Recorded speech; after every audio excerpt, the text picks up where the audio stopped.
guys, this is Matt in the Man Cave with my beautiful, smoking hot wife, Tracey, from Esther 414 Ministries. And we have a trivia question for you this morning before we ever start.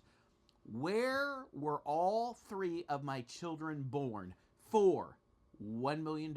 That's an IOU, of course. That's not real cash. It is an IOU. My question, besides that question, is do you have your coffee? If you do not have your coffee, here's what I need you to do. I need you to stop, hit the button, go get a cup of coffee. I am not nearly as interesting, nor is my wife, when you're not drinking caffeinated beverages. That's right. Okay. Yes. Do you, Tracey, have the verse of the day? I do. Would you read that to me? It is Mark chapter 8, verse 36. Okay. Mark 8:36. Yes. Read that in your leisure. The book of Mark is a great book. Yes. Go ahead. For what benefit is it? Mine says, for what profit is it? What benefit or profit? Yes. And I really like that because I think profit, we think in terms of that. You know what I'm saying? I'm selling up my old lawnmower. What am I going to profit from? And a lot of people think, well, what benefit is to me? Yeah. What am I going to get out of it? What am I gaining? I mean, it's one thing if I'm thinking ministry-wise, but there's times where I'm not really thinking ministry-wise. I want to sell something in a garage sale, and I want to make some money. Okay, go ahead. For what benefit is it for a person to gain the whole world, yet forfeit his life? Mine reads, and it's the New King James Version, for what will it profit a man if he gains the whole world and loses his soul? The answer to the question of where my three kids were born, and if you know, please post it. I don't know if we're going to actually tell them. We're waiting to see who posts and see if they get it right. No, because I can't do that. But if it's on the honor system here. It's on the honor system. Okay. Las Vegas. I ended up in Las Vegas because I was, as a salesman in Los Angeles, being promoted to a manager, and they said, well, Matt, we need you to get training. And that's how I ended up in Las Vegas. I was in L.A. Isn't that crazy? That is amazing. That's the sovereignty of God. And it was in L.A., guys, listen very carefully, that I prayed for my wife in a jacuzzi. But I end up in what, many people call Sin City. Their basically motto is what happens here stays here. Yeah. And is that true? No. No, that's not true at all. There's prostitution throughout Las Vegas. So if you were to go into a casino, go to a bar as a single man, it would only be a certain amount of time before you would be propositioned by a beautiful woman. Can I give them just one piece of worldly advice? Maybe. Okay. Here's what I'm telling you. Many times I would be sitting there drinking a Coke in like a bar and grill, and I would be propositioned by a woman, right? That was very, very, very beautiful. Okay. Not as beautiful as my wife, but very, very, very beautiful. All right. She's not there because she thinks I'm good looking. Okay. This is her job, her profession, her skill set, and they're good at what they do. Yeah. The bright lights, endless entertainment, the promises of instant riches. So it's a facade. It's a facade. And within that city lies deeper truths. How many times were Tracey and I in our minivan, let me bring it back to life, 3 kids in the back, driving, and we would see a guy on the freeway entrance need money to get home. Yeah. Or a person committed suicide because what they did is they took a second out on their house, thought that they had what they considered luck. Like there's some superpower outside of mankind, outside of the spiritual realm, and he thought, I'm a lucky person. And I always wondered this. Where does luck come from? If the luck was real, it has to be spiritual. Or people, they get themselves in so much debt that they think, okay, I know what I'm going to do. I am going to take the casinos. Yeah. I am going to be the one to win against the house. Yeah, I'm going to beat them. And those casinos... And then they lose it all. No, they do. They lose it all. Las Vegas is where many people lose more than just money, though. It's more than just money. They lose their peace, their purpose, and sometimes they lose themselves in the illusion that basically, I hate to say it like this, not really, that the rules don't apply to them. Yeah. I can do it my way. Yeah. God hasn't, and more times, there are Christians I'm that... the exception to the rule. Yeah, Christians that say, I can handle it. Let me go real quick. And I'm not condemning the city. There is a lot of good. See, when we're yeah. talking about Vegas, most people are thinking of the Strip. The Strip, yeah. We lived way far away from the Strip. We never even went down to the Strip. Yeah. I think very rarely, you know, if someone gave me a comp, which is like a free buffet ticket for me and Tracey, we would go down, and they had great food. But now, on my feed, over and over again, Las Vegas is not the same. No. Video after video after video, where tourism is down. They're charging you $20 for a water, $30 to park your car, $200 for a show. I mean, can you imagine going and trying to get a water? Buffets are up. Buffets are $100 a person. A person. Okay, you know? I got to go back real quick. Yeah. You said you were going to give them a little bit of worldly advice, and then you talked about you sitting in the bar and with this girl coming up to you, but you never gave the advice. Here's the thing: the woman isn't interested in you. It's not because you're on a business, venture with your company, and here's this beautiful woman, and you think no one's looking. I want to share this with you. God's always looking. He says every thought, everything that comes out of our mouth will be accounted for. Accountable. We're accountable to God for those things, including our actions. This gorgeous woman, let's just say there's a guy listening, okay? And and people rate people, okay? Right. He's a 7. Okay. And he's never in his lifetime, high school included, dated a woman that has been greater than an 8. And here is this stone fox, beautiful woman, hot body, young, in her 20s. Most of these, prostitutes are in their 20s. I mean, they're not old.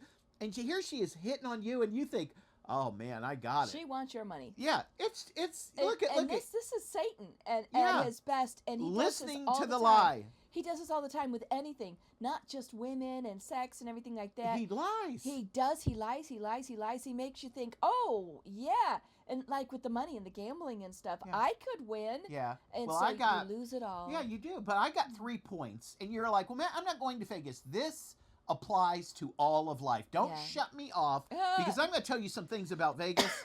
Living there for 10 years, having 3 children there, going to church there. Yeah. My call was there.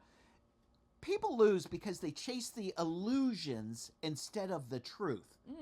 Vegas thrives on illusions that you can ignore the principles of life, the principles of God. Yeah. Think about it. It's sleight of hand, spinning wheels, bright lights. It promotes jackpots, instant money, instant gratification. What happens here stays here. It's a glamorized lie. It's a poison dipped in chocolate, wrapped in temporary pleasures. See what I'm saying? If someone said, "Hey, would you like a chocolate?" but I dipped it in poison. And you know what's funny is when I was a kid, I went to a rock concert, and I was in high school. This was when the dinosaurs roamed the land. Okay. Yeah. And this person asked if I wanted to do a hit of acid, right? Which is a drug. And I didn't know what it was. I go, no, I don't. And he says, no, it's just a little piece of paper, and you put it under your tongue. I says, no. I don't do drugs. Yeah. You know what I'm saying? I don't want to do that.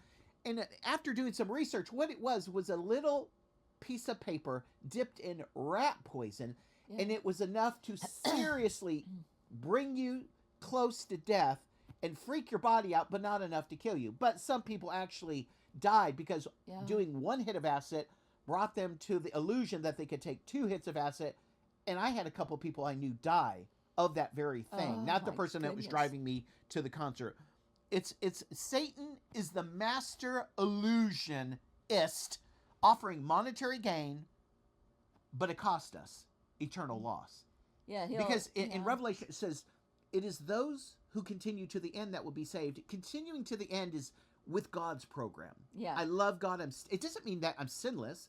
It doesn't mean that I'm perfect. It just means I'm staying on the correct road. It's not meaning I'm not going to make some mistakes. And many of us have made lots of mistakes. And I love coming to the Lord and saying, hey, I'm sorry, I blew it. Will you forgive me? And do you know, whenever Satan's presenting all these things dipped in chocolate with, poison on them, he's never, ever telling you the consequences of what might happen down the line. There are consequences, but he's not going to point those out. There was this guy that came to work one day, and he had a stack of, like, $15,000 in $100 bills wrapped in a big circle.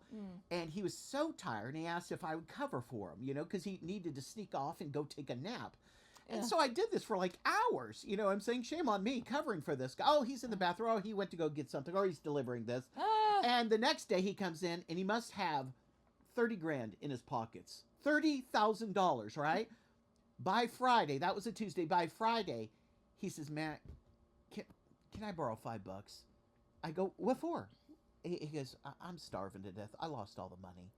Isn't that crazy? Yeah, he'd been gambling all night. He'd been gambling. He's gambling all night thinking he can beat it. But it's like gets a the best of rat. us, yeah. You know what it is? It's final bite. Oh. My first church, and I put a post of a picture of me in my first church because I had to mow the grass at the first church. I just posted that on my channel. It's me in a wheelbarrow because my car blew up. Yep. And so it was terrible. But one of the old timers, it was a deacon at that church, a real good guy. We didn't click, we didn't get along, but he really was a good guy. He was easygoing. And I was a little judgmental at the time because I want people to be closer to God than they actually are. And sometimes I come down on them. But that's a whole nother devotion. We'll do that. You actually got along better with him than you think you did. I did, especially towards the end when I started letting up. Not letting up on God's word, but just allowing God to make the changes in people. I can't make changes in anyone. But we had rats. And one time I was preaching, I watched... not just mice. I watched rats. everyone gasp. And I thought, when their mouths opened up, I thought, oh my gosh, I must be really preaching. But what it was this gigantic rat on the baptismal right behind me, and he was the size of a cat. And everyone went like, like that. And I thought I was really preaching under the power of the Holy Spirit, which I was, but they saw the rat. And so Monday, what's funny is his name was Paul, and he took me upstairs, and he took me all over and he dumped this stuff out, and it was called Final Bite. And he says, we'll have rats for another week and a half. I go, why? He says, because the rats, they're smart. They're going to look at that pile of Final Bite. And what they're going to basically do is just sit there and watch it for days on days. But then they're going to walk up to it and nibble on it, and then they're going to leave. Then they're going to eat it all. Once they eat it all, it basically thins out their blood. They need water. The more water they drink dissolves the Final Bite, and basically they implode. Okay, listen. Well, here's an example, too, to use real quick. The reason that the rats and the mice are looking at it is because they're used to what's in an area. And if something's different or something's strange, they won't go for it. They won't go for it. I didn't know that. I just thought if you put out cheese. But then, you know what they like more than anything, though? Peanut butter. Peanut butter, yes. Okay. But then once they get used to it, then they come to it. And that's just like sin. That's what Satan does with us. He'll put something in front of us, and at first we'll just be like, oh, no. But then as it comes back again and again, it's just kind of like, well, maybe. And then we take a little nibble of it. Yeah. And eventually it's the final bite. It's a lot of times it's like flirting with someone at work. A little flirting, then a little bit more flirting. Proverbs 14:12. Listen to this. There is a way that seems right to a man, but in the way it ends up in death. Another version reads like this. There is a way that seems right to a man, but its end is death. People lose in life and in Vegas when they believe the lie that fulfillment comes from things, thrills, and chance instead of maybe truth, purpose, and God. I mean, we have to realize that God's truth trumps Satan's lies. Yeah. I mean, he's not trying to keep us from enjoyment. And I'm not saying don't go to Vegas, but realize this. You used to be able to go to Vegas because when I was in LA, sometimes I would go to Vegas because they had cheap food, they had food. Yeah. We would go to movies and maybe go to a show. I took Tracey to several shows. But now to go to Vegas, you need $3,000 to $5,000 for 4 days because every meal in the casino is $100. Parking is $30. Shows are $200. It's out of hand right now. Do you know what this reminds me of? And rooms, can you imagine paying $300-$400 for a room? Good grief. And that's not if there's an event. If F1 is in town, you can buy nachos for $200. Nachos. Good grief. Go ahead. Let me tell you what this reminds me of, though.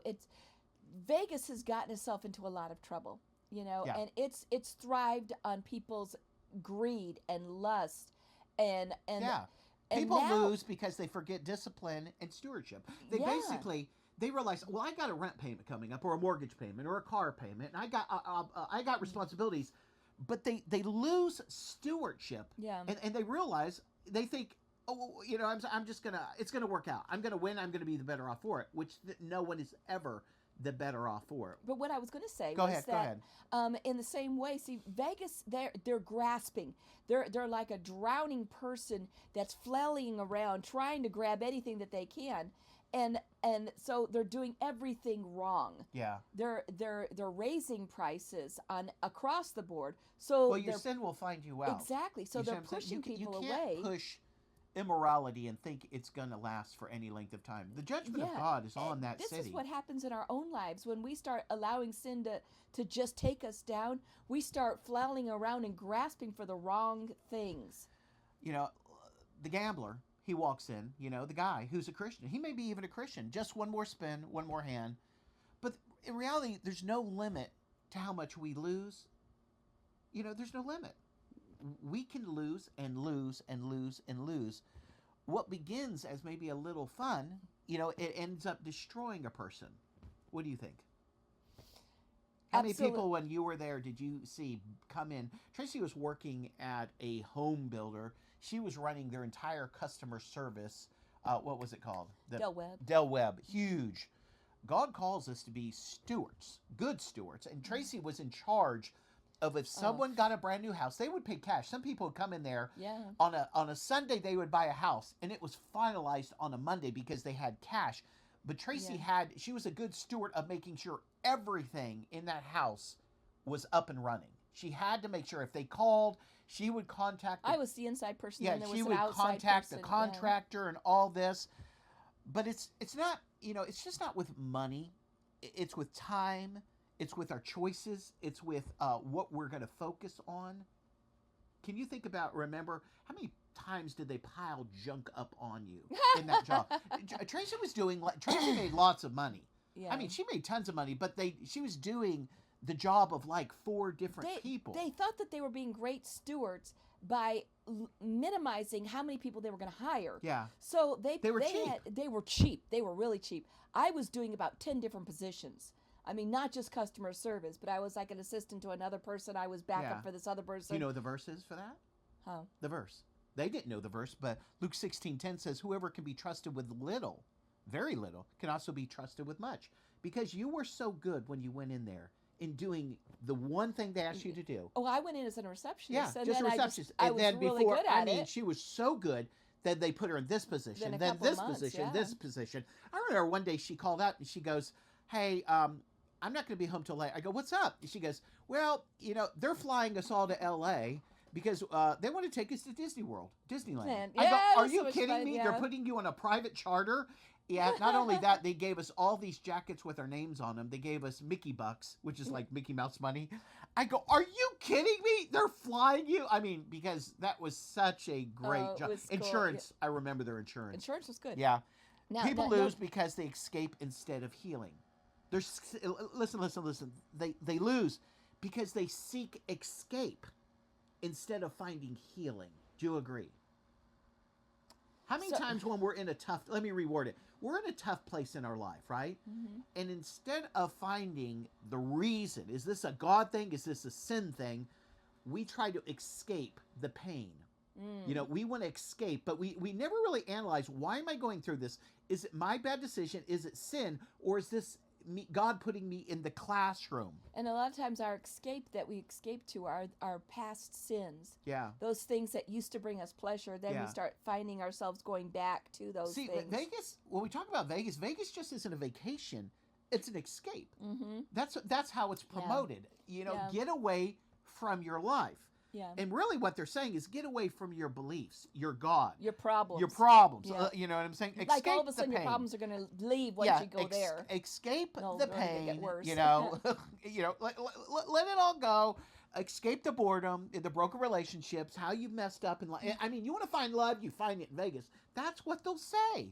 But that's not, you know. I gotta say though, I remember there was. You know, let me just say that escape doesn't heal you.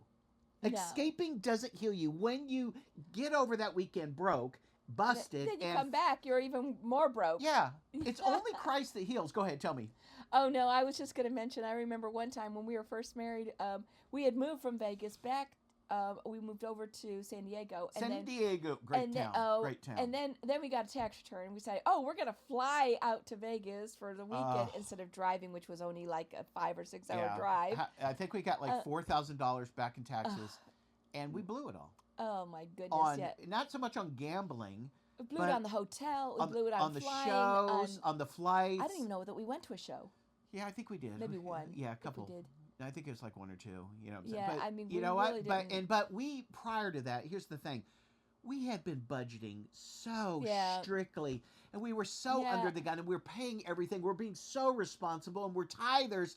But all of a sudden, we just have this chunk of money, and we could have driven it. We could have driven it and saved like $1,000 right there, you know, because we decided to fly first class. You know what I'm saying? And when we left Vegas, I bought Tracey a T-shirt that was like $30, and I called it our $4,000 T-shirt. Yeah, we were, Jeremiah 2:13, my people have committed 2 sins. They have forsaken me, the spring of living water, and have dug their own cisterns, broken cisterns that cannot hold water. There's all these ideas that we have of what will satisfy, what will make me happy, what will continue to help me in life. But so much of that, if it isn't God-centered, if it isn't Christ-centered, if it isn't according to God's plan, people lose when they seek to fill their emptiness with thrills instead of God's living water. I mean, we all do this. It's not just Vegas. We do this at home. You know, whether it's something we know we shouldn't be watching, or we're indulging in something, you know what, that isn't for you. I mean, God has given us so much, but we're empty so much of the time. And, you know, thrills and the newest thing that the world's promoting or Hollywood's promoting, that's not living water. I mean, it is not living water. People lose because they trade identity for fantasy. Listen very carefully. They trade their identity, who they truly are in Christ, and they want to just forget it. They want to just like, no one's around. No one's watching me. I'm a deacon. I'm an elder. I volunteer at the church. No one's around. I can be myself here. The prodigal, you know the story. The prodigal son, he asked the father for money, riches. I want my inheritance now. Yeah. Why does he go way far away when no one knows him? Because the father in that story raised him correctly. Yeah. And the story tells us, and Jesus is telling the story, that he had to get away. Yeah. He wanted to get away from people who knew him, knew his father. Yeah. You know? What are you doing, man? And then he started living like he went to Vegas. Yeah. Whores. Yeah. Gambling, drinking. He did everything he thought he wanted to do. Yeah, because everything is pushed. Drinking is pushed. Alcohol, drugs, whores, everything. But then once the money's gone, so's all your friends. There's your living. It's gone. Everything is just like Vegas. Boom. Vegas and Satan. They say you can become whoever you want here.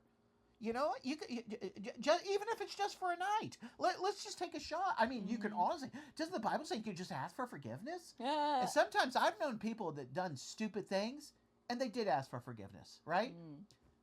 But they had that venereal disease for life, or they lost money that wasn't their money.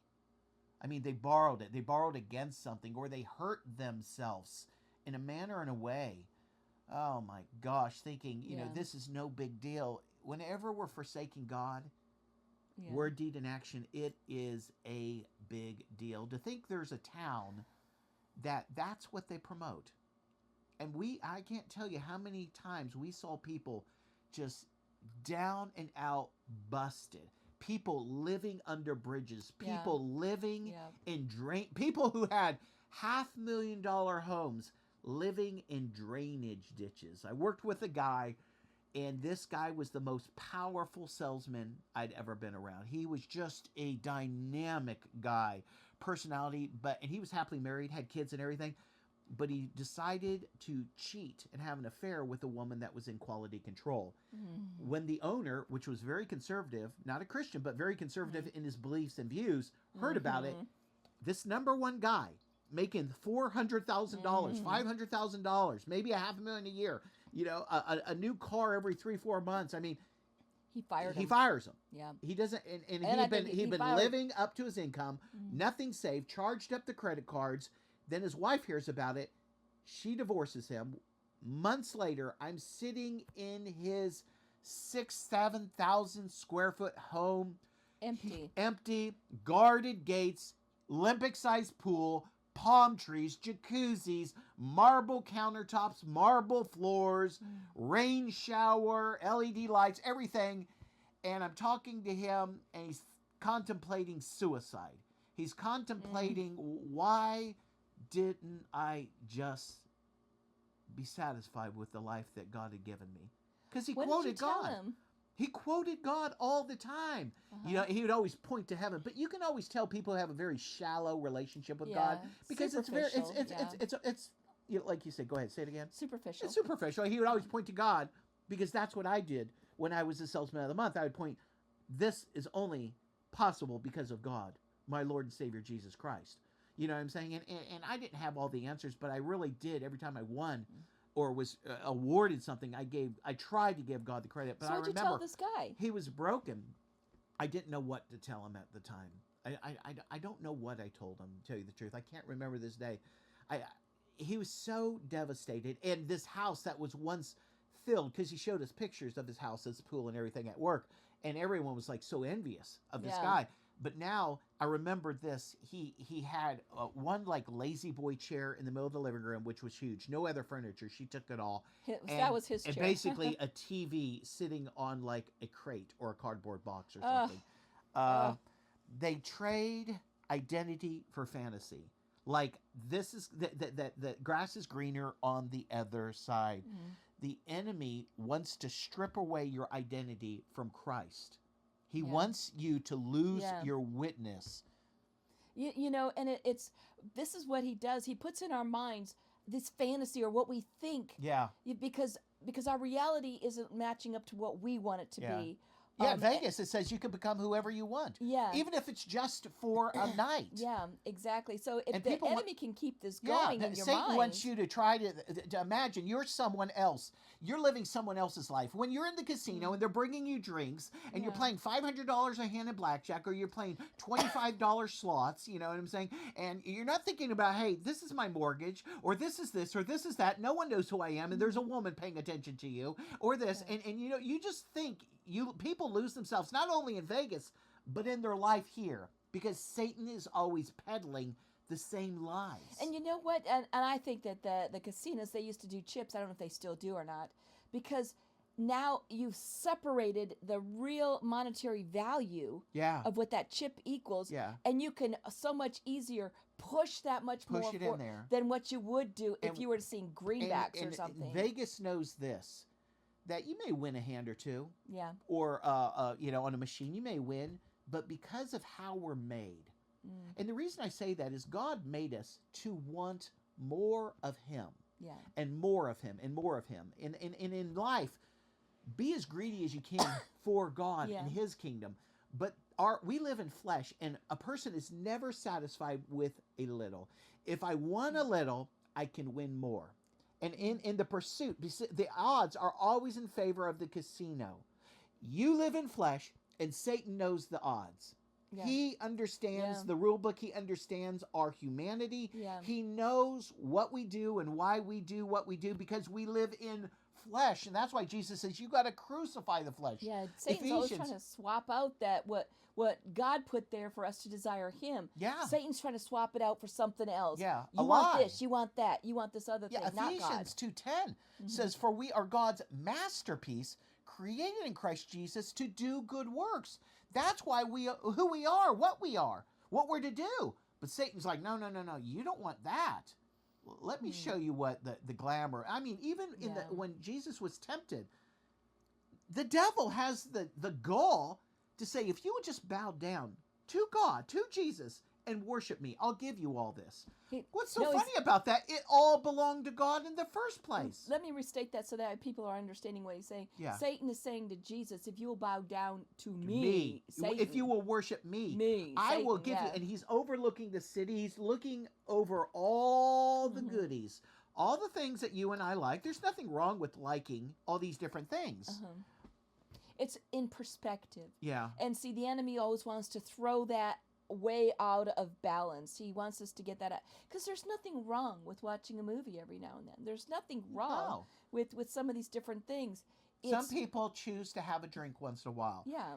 God doesn't say you can't have a drink once in a while. Yeah. You just can't be mastered. You can't be a drunk. Yeah. The Bible in Galatians 5:19 says drunks don't make it to heaven. Mm-hmm. Meaning anything that is becoming more important than God, and it's controlling your mind and your thoughts now all of a sudden. We lose when we forget our worth, what God thinks about us. Yeah. You know, that we lose. We lose in life when we take we think, I've worked so hard and life has been so hard to me. I just need a release. Friends, there's nothing wrong with a release. Yeah. And okay? But it has to be within the confines of what God allows. Yeah. So much. Satan wants us to believe that God is a killjoy, that you can't do any of these different things. Not true. It's not true. God, he wants to give us life and to give it us more abundantly. John 10:10. Yeah. And he says earlier in that verse, Jesus says, Satan comes to kill, steal, and destroy. Yeah, he does. Slowly. Yeah. He is. People don't understand the tactic of Satan. Yeah. He is very patient. Yeah. He knows if he can get you over here and get you just addicted to this, and addicted to this could be sugar, could be cake, could be alcohol, could be pot, could be lust, could be greed. You know, he's patient. He'll wait and wait and wait. Because here's the thing, he wants to destroy us, kill us, ruin our witness. Yeah. And Vegas is saying, hey, what happens here stays here. That's a lie from the pit of hell. Yeah. That's an absolute lie. You don't even have to go to Vegas to lose. People lose every day when they chase lies. Forget God's wisdom. Seek satisfaction apart from him. Yeah. That's when we lose. Mm-hmm. I mean, that is when we lose. When we're not seeking God's wisdom, God's perspective, God's will for our life. We're seeking satisfaction in trying to make ourselves feel whole in something other than God. Yeah. And that's idolatry. Because you would ask somebody, are you worshiping idols? No, I'm not worshiping idols. But what's first in your life? Yeah. That's the question. The good news here is everyone can look at their own life. And we're talking about Vegas, yes, but we're also talking about where you live. And we're talking about heart condition and head condition. Yeah. We serve a God of restoration, a God that will accept our apology, a God of do-overs, a God of second chances. That's the God I serve. And like I said earlier in this video, I love the fact when I blow it, that I can come up to God and say, Lord, I'm sorry. Yeah. I blew this. I need your help to get back on track. Yeah, whether this was a business adventure, whether it was me choosing sin, whether this was just something I knew was wrong and I did it, or sometimes it's just a plain mistake. I was tricked. Sometimes it's your thoughts going astray, you know? Yeah. Even if you lose everything in life, and some people, we've seen it in Vegas, they've lost houses, cars, portfolios, careers, wives, kids. They've lost everything, their money. They've lost, when you're engaging in these things, you lose your peace. You basically lose your way. Yeah. But again, like my friend in the house, the last I heard, he was on his hands and knees crying out to God, and he wanted his old life back. God did not give him his old life back. I think she remarried, didn't she? She remarried, and it was the death blow to him. But you have to do what you know to do when you don't know what to do. And so he started going back to church, from what I understand, because he went to 3, 4, 5 different jobs. Again, not committing to God, trying to work out of the hole himself. And finally, broken as a man, I think he started coming back to God. You know, I know he got a small little 1-bedroom apartment from the 7,000 square foot home that he had. You know, it's hard because you have to realize some of those decisions are so devastating. You can be forgiven of them, but they will stick with you. They have consequences. They have consequences because it's your statement written into the DNA of sin is its own consequences. God oftentimes doesn't have to add any more judgment to it. Oh man, you know, if I had to put a conclusion on it, again, you don't have to go to Vegas to lose. People lose every time they decide to basically, through their own decisions, forfeit the blessings of God and seek out something themselves. Go outside the parameters of what God's already outlined for us. He wants us to have a good life, but there are times when we decide, well, I know better. Yeah, and And I we wonder how don't. many people We that are don't. listening to this right now. It will apply to some people because this is Yeah. reckless living. Sooner or later, Satan brings this temptation into everyone's yeah, life. in one way or another. Yeah, and not so much even in Vegas, but within our own lives, in just a smaller area. You're gambling with your life, taking chances with your soul when you're doing these things, because sometimes these things, they put hooks in you, and you never get out of it. Yeah. And I know people. We know people that went down this dark road, this broad path, and it got a hold of them. Again, whether it was something like sex, I think of Aaron. Here he is about to graduate and be a great pastor. One semester and away. he married a hooker. Another person, he went back into being a trucker because he got mad at God because of God allowing things into his life. Yeah. I mean, I can think about a person that was dating a girl online, and this was not the woman for him, but he ended up wanting to sleep with her, and because he was a Christian, he thought, well, I'm just going to marry her so I can have sex.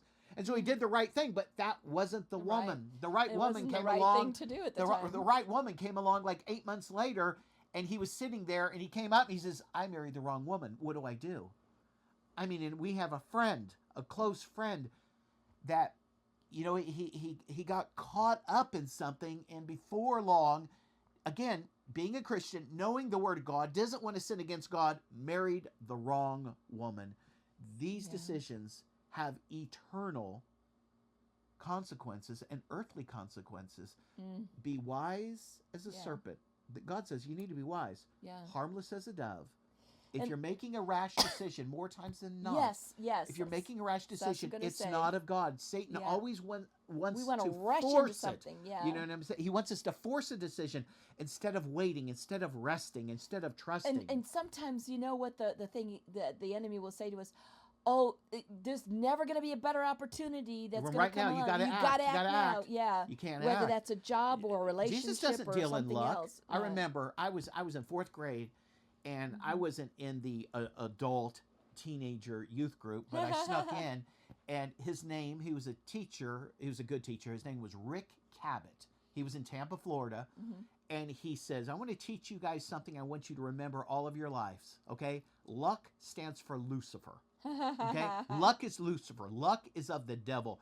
Our God reigns supreme in sovereignty and the decrees and in his perfect will. There's no chance. God, our God, deals in grace. Grace doesn't run. It runs to you. It's always there. God's mercy is there. But once you make a bad decision, once you screw up, Satan wants to not only make fun of you, accuse you, but he wants to condemn you. That's what he does. And sometimes we make such bad decisions that we're thinking it's over. Friends, it's not over. That's a lie from Satan. It's never over. You're a 30-second prayer from getting it right with God this very day and saying, I'm sorry, I need help, I need a do-over, I've lost everything. I've blown it. I mean, and guys, we know people, houses, cars, finances, bankrupt, relationships. They're sitting there with a freaking sign. And when you're leaving church and you're getting on the freeway to go to your house and you see your friend holding a sign, need help, need money, hungry, and you know that guy, that's when it hits home. And I haven't seen that guy for 6 months, 8 months, a year.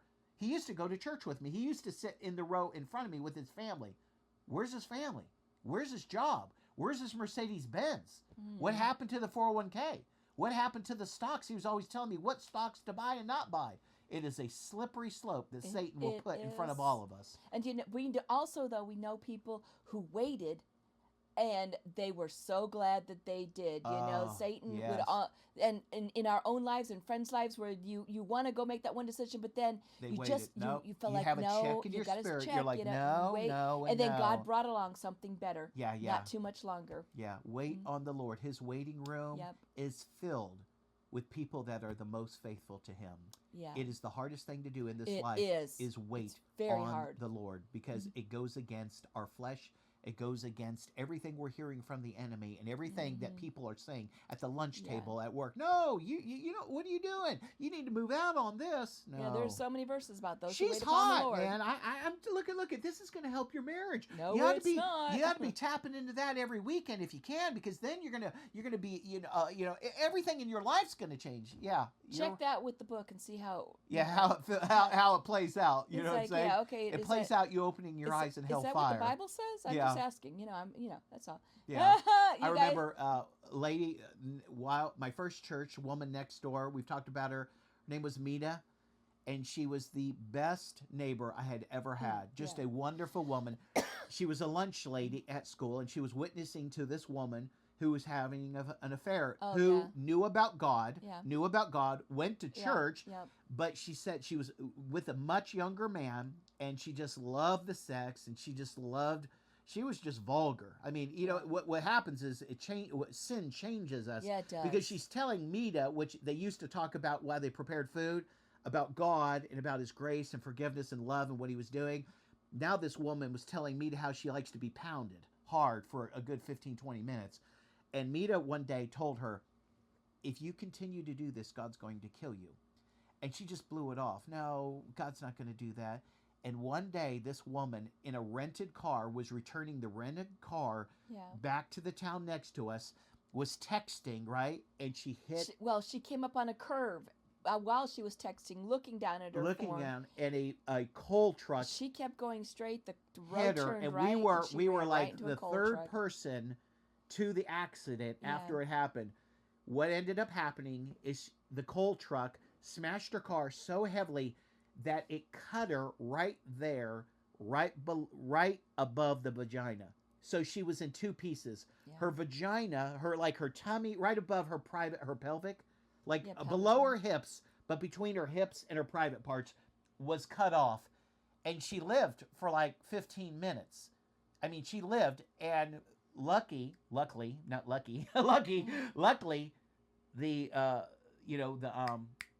ambulance driver was a Christian and basically said, ma'am, you're not going to live. As the Lord would have it, he would have a Christian. You know what I'm saying? It was a Christian ambulance driver and says, ma'am, you're not going to live.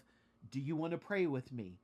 And that prayer, from what I understand, from a person who knew the ambulance driver, was one of the most real prayers. Basically, I can't even go into it. It was real. Lord, I'm sorry, Lord. Bawling. You're watching every time your heart beats, blood shoot down your legs. Yeah, I'm saying she was in pieces. She could look down and see her genitalia like on the floorboard.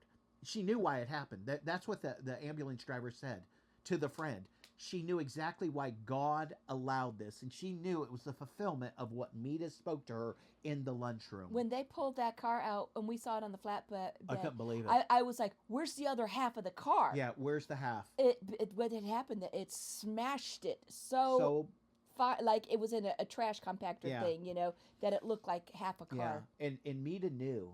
Mita went to her funeral, and we were sitting there watching all this, and we actually, after a while, had to basically get out of that line because that was held up for like hours. We had to go back to get our kids because we were trying to make it to Walmart, 2 hours before they got home from school. But we just waited there and we saw, Life Flight and everything come in there. And you can't ignore the principles of God. No. You can't. Satan, I mean, yes, short-term pleasure, long-term pain. Satan wants us to believe there are no consequences, but it's just I'm not grateful true. that she lived for 15 minutes. Yeah. I think it was 12 minutes, 15 minutes. It wasn't very long. By the time she prayed, she was gone. She prayed for like 2 minutes and then she entered into eternity. But what if that guy hadn't showed up there and led her in a prayer of repentance? You know what I'm saying? Do you know the Lord? I do. Do you need to say anything to him? Do you need to repent? Do you need to say sorry? I'm having an adulterous affair. You know what I'm saying? And Mita, the husband never knew. And Mita didn't say anything to the husband. The husband never knew what transpired. Yeah. Can you imagine the husband? He's wondering, why did God take my wife? I love my wife. Why did God take my wife? The husband never knew she was having an adulterous affair, and this was judgment.